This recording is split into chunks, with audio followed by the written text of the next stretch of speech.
a secret for you. And I promise it involves more than just dog riding on surfboard. You can actually see it better on the back.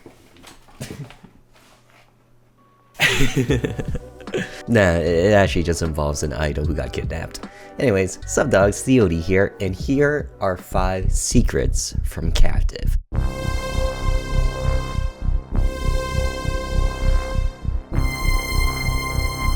Now that it's been out there for like a month, I'm ready to show you guys some of the fun things I've done in it.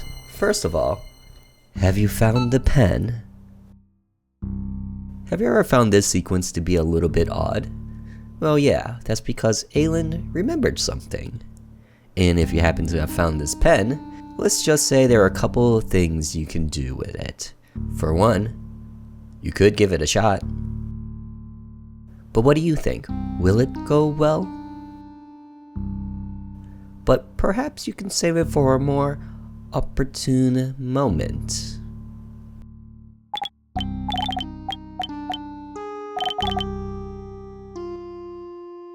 So one of the key points of this game is replayability and to try and examine things in different ways.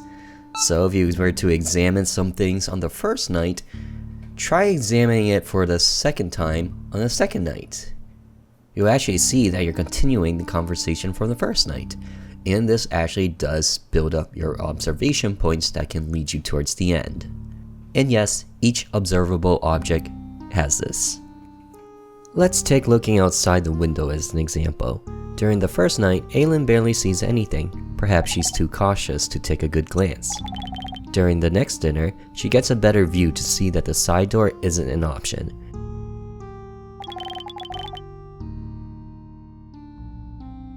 Her kidnapper also catches her glancing, decides to bring it up.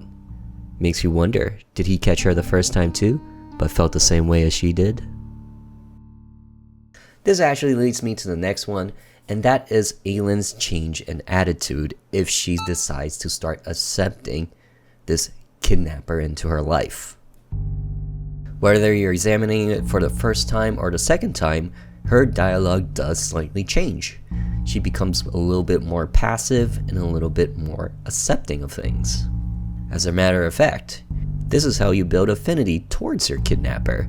Not to say that this is the route you probably should want to go for, but hey, there's a possibility for her to actually hit that level. And if you do, let's just say you'll get a nice little reward for it.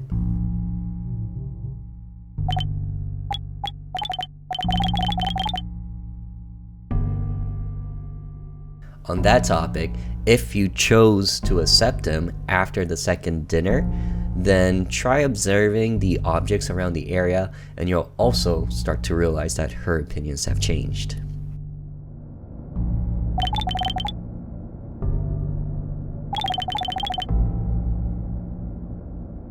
This also segues into the next one, and that is how she discovers her kidnapper's name. If you decided to comply and play his game, then you'll discover his name then. Surprising him at dinner will actually boost up his affinity by quite the amount. But if you were to discover in the other way, which is by just plainly asking him, then you'll start to notice that there's a little bit something suspicious in his response. Did you notice it? Go ahead, type down in the comments if you did.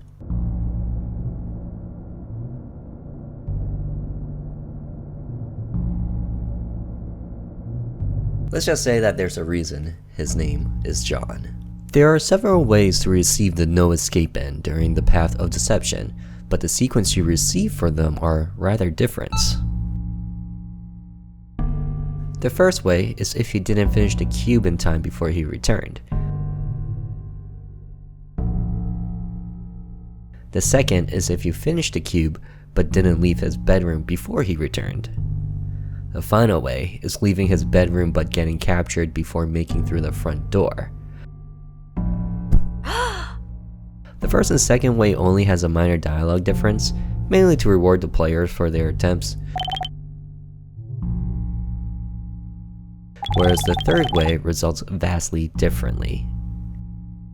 As much as I wanted to give it its own ending, I felt guilty for making the player solve the cube so many times if they are trying to 100% the game. Though, lore-wise, I suppose you can lump this end as getting very close to escaping, but without succeeding in the deception route.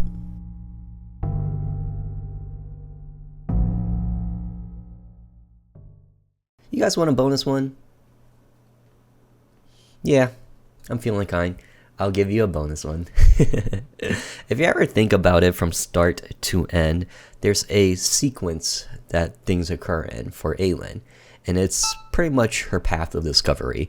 Whether you're going down one route or another route, just try and think about how she's discovering things for the first time, and you can see how it just all comes together.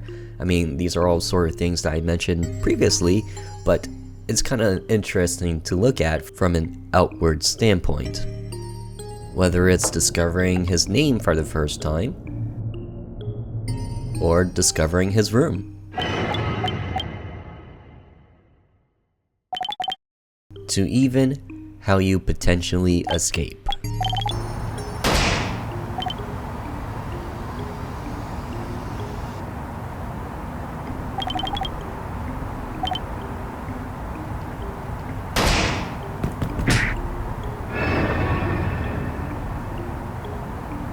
As a fan of Doctor Who, I gotta say that there are some fixed points in time that you just cannot change or avoid.